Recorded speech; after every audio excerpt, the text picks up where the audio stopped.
Howdy folks, and as you can see I've resumed where we basically left off at the last episode. So I was going to move this general here to attack that city there, and that's exactly what I'm doing now. As you can see there is a relatively small army there, I'm not sure, but they do have support of an actual other general who's got nothing with him. Interesting. I had kind of expected more, but okay. So let's do the assault ourselves. So let's get our feet, so to speak. This will be numbering their armies to maximum casualties, or at least defeat them at the moment.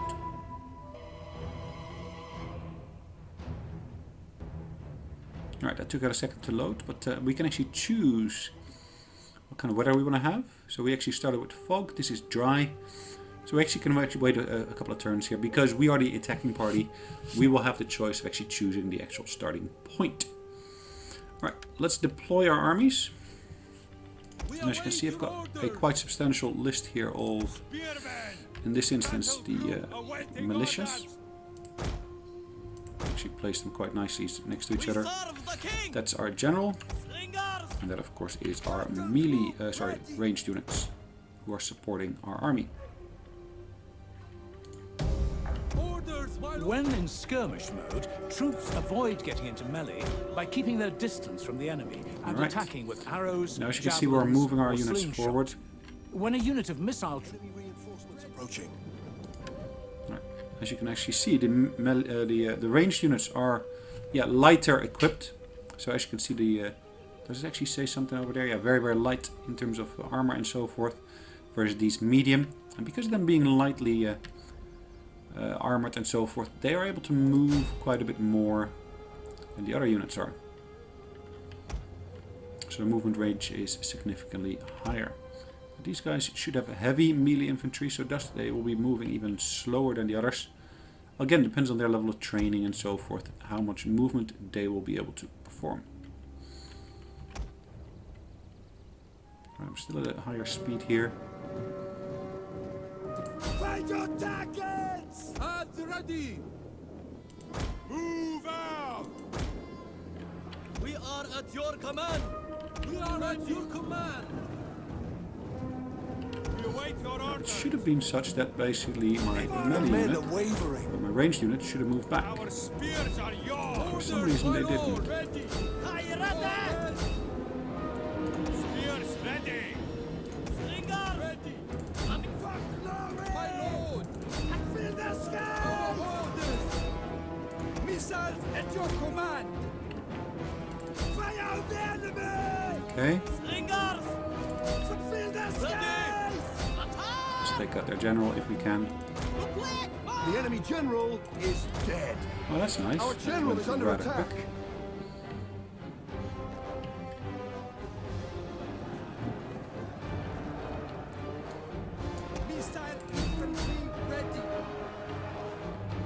Cool. Slingers! Spears at your command! Okay, keep on moving our units through here, it looks like. Melee infantry ready! Spearmen ready for orders! What are your Should be able to, of course, also give a battle rhythm boost or second wind to some of our other units. My lord! What are your orders? Awaiting orders! What are your orders? Missiles! Find your targets!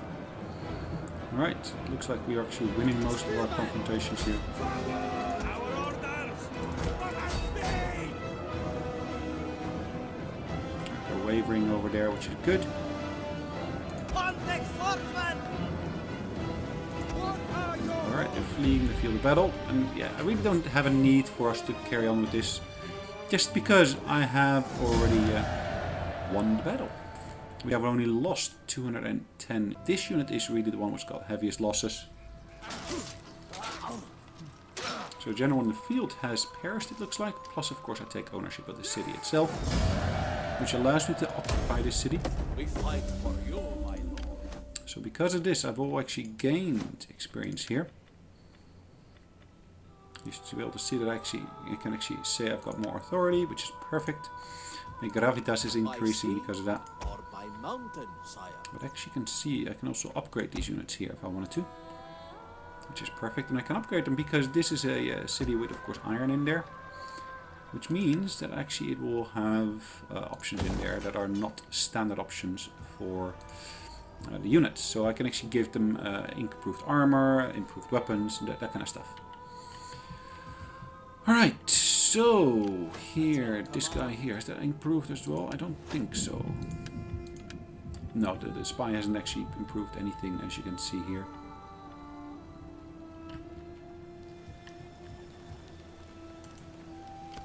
Looks like I'm able to take the spy and move him out of the general here.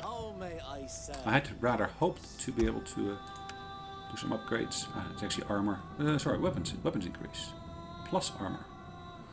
So the combination of those two is increased, which actually would benefit these guys here as well. What will that cost me? It cost me 100 each. Yeah, I think that would be worthwhile if I do that. At least for the units that basically have still got most of their troops intact.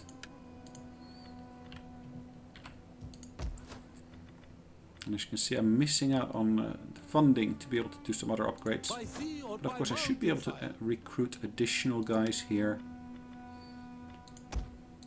Our lord needs good fighters. Okay, shall I go for extra? Are you ready to serve? Yeah, I think that'll be the one to go for. Or can I actually upgrade two? Ah, I can upgrade these two, also have the new weapons and so forth. Which is good. Okay. How may I serve you? How may I serve Pontus? Probably should have done it on the general there, but okay, so be it. Anyways, we gained a new city, which is good, which actually brings me straight into contact here with Seleucid.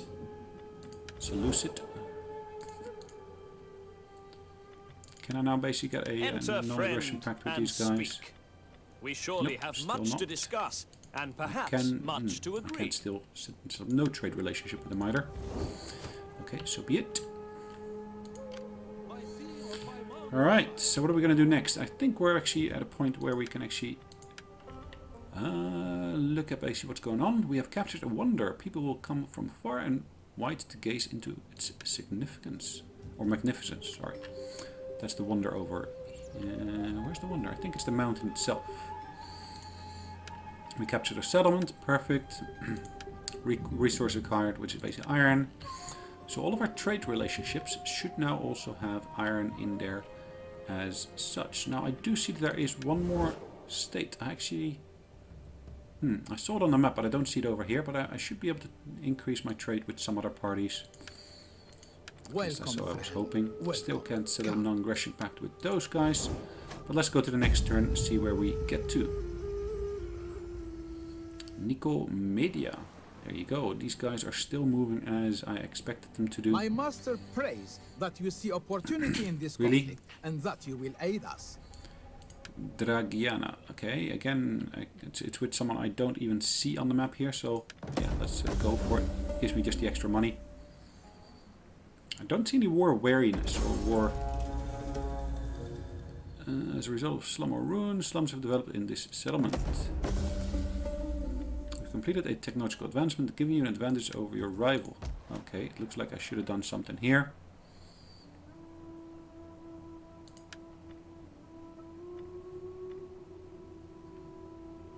Really? What does the slum do? It basically consumes food and it decreases public order. So yeah, it is one of the ones I need to basically get rid of quickly, rather quickly. Faction encountered, which is another one over here in the middle of, yeah, Iran, present day Iran at least. New hoplites recruited, a new trade was gained by this guy here. So likes Easterners. Eastern cultural influence increased as well. +5 wealth from local commerce, local province. Okay, good. Let's double check what's going on here. Okay, that one seems to be okay for the moment being. Tarsus there seems to have some units there already, so okay.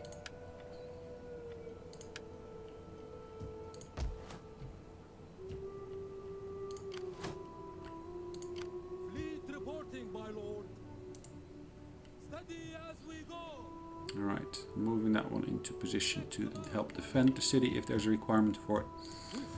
These guys here, I'm actually going to set them to speed march into that city. That should dissuade these guys from moving in, but let's see how that goes. I'm still in the city, so it still got me boost here of +6 towards the actual public order. So that's good. This general here, what do I want to do with him? Let's first check out what the actual spy can actually tell me here.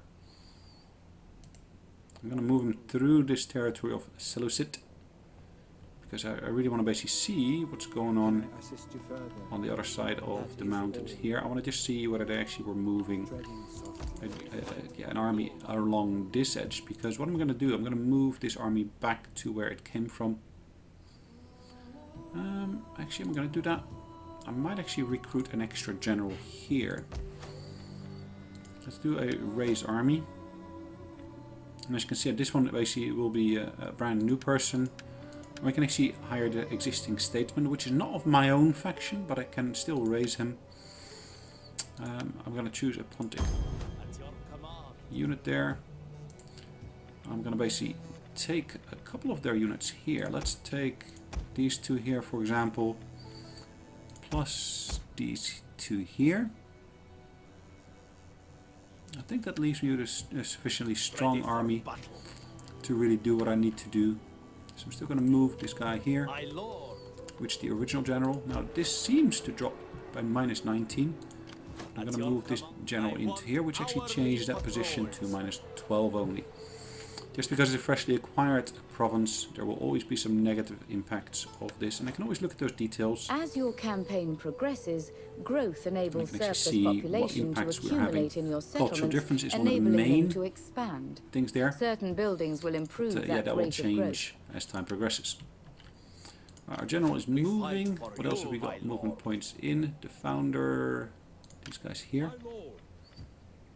Okay, do I want to recruit any extra armies in there? I can't at the moment, so I'm going to leave that as is. These guys, I'm not going to recruit anything else. Just because I'm in a different province or different region now, I can't pick up the units that I've actually got the market and so forth over here for. So I can't do any further improvements there, which is, yeah, it's fine. Okay, let's leave that as is. Yeah, I think that's exactly where we're going to leave it at the moment. Right. Unless, of course, I got new diplomatic relationships I hadn't seen before. It doesn't seem to be the case. So, yeah, on to the next turn again. On to the next turn. Ah, yes, very good point. It actually warns me I need to basically choose a next item of research. Now, that's not the one I want to go for. I want to go for this one, which actually gives me +5% morale to all my armies. Morale is quite useful, quite important, really, I should say. To be able to, of course, yeah, keep my armies happy-ish.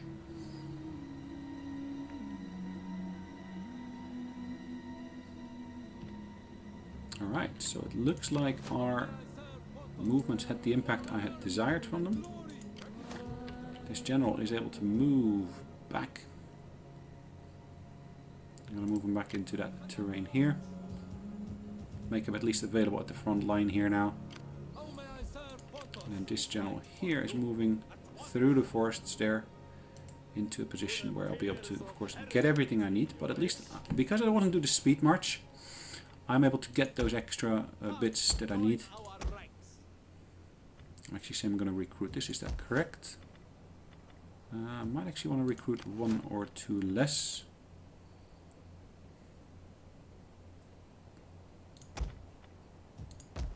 Which should actually allow me to, yeah, I can do an upgrade, but not exactly the one I wanted to do originally. So let's see, just do the recruitment as I had planned it here. Of those extra units. Perfect, so that should allow me to then take on the other province here, which is good. War declaration, Armenia and Conquest. Okay, that's over here, these guys there. Troubled population here, yes, I know they're troubled. And they will be troubled for a while yet. Bronze, etc, etc. So what can we do here? Yes, I should of course set there something. So let me reduce that recruitment here to allow for the building of an extra component there.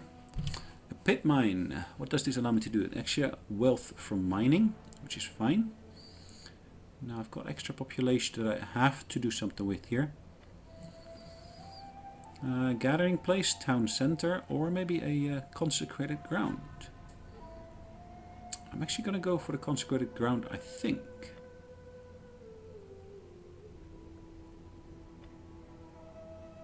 Because of course that slowly changed the culture here over to Hellenic, which will help quite nicely. Yeah, so let's pick that one for the moment.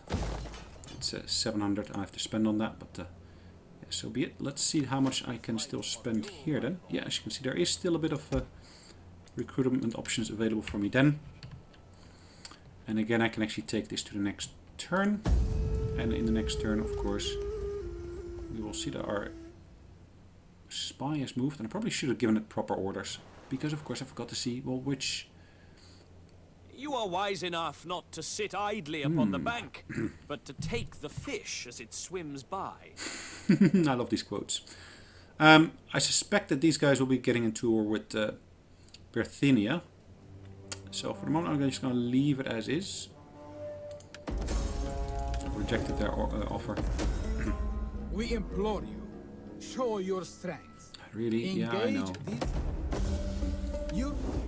Bithynia wants me, of course, to do something. You concealed agents be found by foreign offers. They are now vulnerable to hostile actions. Yes. Okay. At your command. So I can actually move it into here. From where I can actually move it down into the next province if I wanted to. At your service. Let's check out what I can actually see around the armies here. I can actually poison their provisions.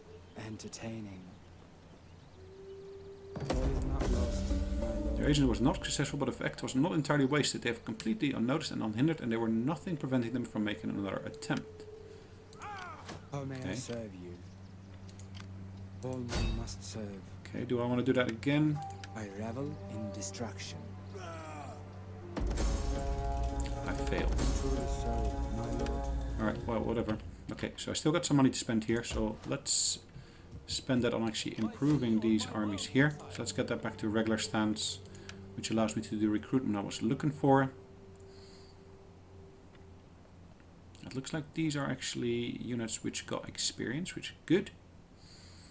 What I'm inclined to do, I'm actually inclined to do a replacement of some of the older units. So let's say that this unit here will be disbanded. I'll do the same with this one here. So I'm going to reduce my more historical units to be replaced with more modern units, which hopefully will actually give me some nice benefits. And I was able to actually upgrade this one guy here as well, which is my general, to have the improved weapons and armor. This general here stays in position here. The city is still suffering a slow deterioration here. One of the things I could potentially do, I can actually look at that province and look at reducing the tax rate. As you can see, that's got an impact of, I'm going to lose an income about 111, but at the same time I'm going to see an increase here in public order. So that should be a positive impact I'm seeing there. Right, I'm gonna basically call it an end of the episode for the moment, and in the next episode we'll be moving our armies a little bit around on the map to see what other kind of improvements we can make. But for the time being, hopefully you enjoyed it, and I'll see you in the next one. Take care. Bye bye. Oh yeah, I saved the game first.